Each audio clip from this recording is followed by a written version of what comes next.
Voici le suspect du triple meurtre de Cayenne, filmé vendredi soir par une caméra du libre-service de Patrick Owensai, photo révélée par France Guyane. Il pourrait s'être caché ensuite dans le magasin pour commettre son forfait dans la nuit. Les enquêteurs trouvent son attitude suspecte sur les images et le ciblent dans leurs recherches. Samedi, ils relèvent un indice sur le lieu du crime.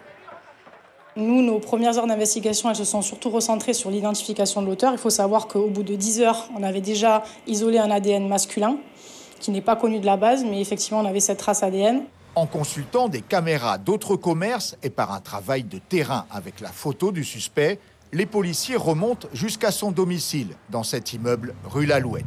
Les documents retrouvés lundi en perquisition permettent de l'identifier. Un ressortissant chinois de 40 ans, né en Chine, en situation irrégulière, en Guyane depuis au moins 3 ans, où il a une compagne. Les policiers reconstituent également l'itinéraire de sa fuite. Cayenne, Paramaribo, puis Amsterdam.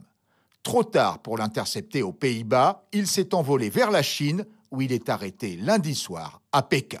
Pourra-t-il être extradé vers la France? Il y a une convention d'extradition entre les deux pays, mais il y a une limite. Sans s'exprimer sur ce cas précis, le procureur général évoque le principe en la matière.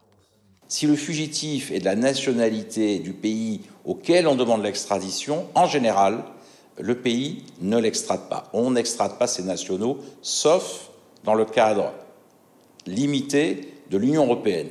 La France peut aussi transmettre la procédure à la Chine pour un procès dans ce pays. En Guyane, les investigations continuent dans le cadre d'une information judiciaire pour assassinat.